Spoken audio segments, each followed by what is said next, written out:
অনেক দিন পেজে অ্যাক্টিভ থাকা হয় না সময় স্বল্পতার কারণে, আর অনেক বেশি পরিমাণে ব্যস্ততা বেড়ে গিয়েছে। আগে একটু ফ্রি ছিলাম, এখন ব্যস্ততা দিনে দিনে বাড়ছে, তাই আর ওরকম সময় দেওয়া হয় না। এই যে রূপা আপু, এখানে আমরা চলে গিয়েছিলাম। এটা হচ্ছে কি অনেক দিন আগের ভিডিও, এটা মনে হয় জানুয়ারির মাঝামাঝির দিকের ভিডিও। এটা যখন বাচ্চাদের স্কুল প্রথম প্রথম খুলেছে, রূপা আপু এখানে হচ্ছে গিয়ে খুবই মজাদার একটা খিচুড়ি রান্না করেছে। আর আমাদের তান্নি বান্ধবী, সে নিয়ে এসেছিল হাঁসের মাংস। এই যে হাঁসের মাংস, এটা হচ্ছে চুই ঝাল দিয়ে হাঁসের মাংস, তারপর হচ্ছে গিয়ে সালাদ এবং খিচুড়ি, সব কিছু একসাথে আমরা খাচ্ছিলাম। খুবই মজাদার খাবারটা ছিল। আসলে অনেক দিন ধরে পেজে অ্যাক্টিভ থাকা হয় না, এর কারণও আছে। আসলে ফেসবুকটা যেই উদ্দেশ্য নিয়ে খুলেছিলাম, সেটার আসলে কোনো কিছুই ফুলফিল হচ্ছে না। ভেবেছিলাম যে আমি যখন পেজটা খুলেছি, তখন অনেক পেজের একটা হাইপ ছিল যে ফেসবুক থেকে ইনকাম করা যায়। আসলে সবার দ্বারা সব কিছু হয় না।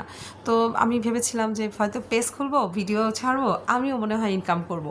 আর এই যে পেজ খুলে প্রতিদিন ভিডিও আপলোড দেই, এটা নিয়ে অনেক কথা শুনতে হয়েছে অনেক মানুষের। তারপরেও ভিডিও কিন্তু আপলোড দিয়েছি, যে না, এখান থেকে হয়তো কিছু একটা করতে পারবো।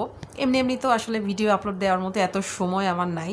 নিশ্চয়ই এখান থেকে কোনো একটা বেনিফিট পাবো বা ইনকাম হবে, সেই উদ্দেশ্য নিয়েই আর কি পেজটা খোলা হয়েছিল। আর এখন যে ভিডিওগুলো দেই, কোনো ধরনের আশা ছাড়া ভিডিও দিই, ভালো লাগে তাই দিই।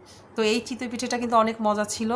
আর রূপা আপু নিজের হাতে এটা বানানো, তারপরে হচ্ছে গিয়ে খিচুড়ি ছিল, তেলের পিঠা ছিল, অনেক ধরনের আর কি আয়োজন ছিল।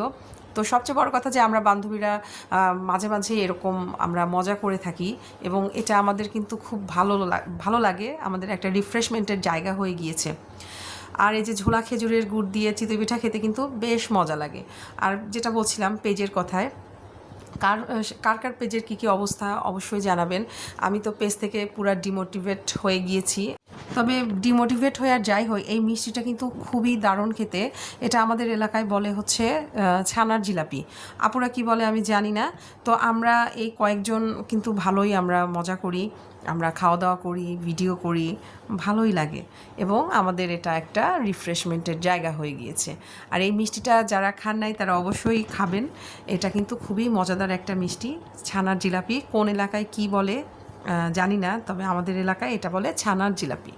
এই ছানার জিলাপি খেতে খেতে এর কিছু শ্যুট নেওয়া হলো। এই যে সবাই আমরা এটার শ্যুট নিচ্ছি, ছানার জিলাপির এক একজন এক এক অ্যাঙ্গেল থেকে নিচ্ছি। কেউ চামচ ধরে নিচ্ছি, কেউ খাওয়ার সময় নিচ্ছি, কেউ শিরাটা উপরে দিয়ে ছড়িয়ে ছড়িয়ে নিচ্ছি।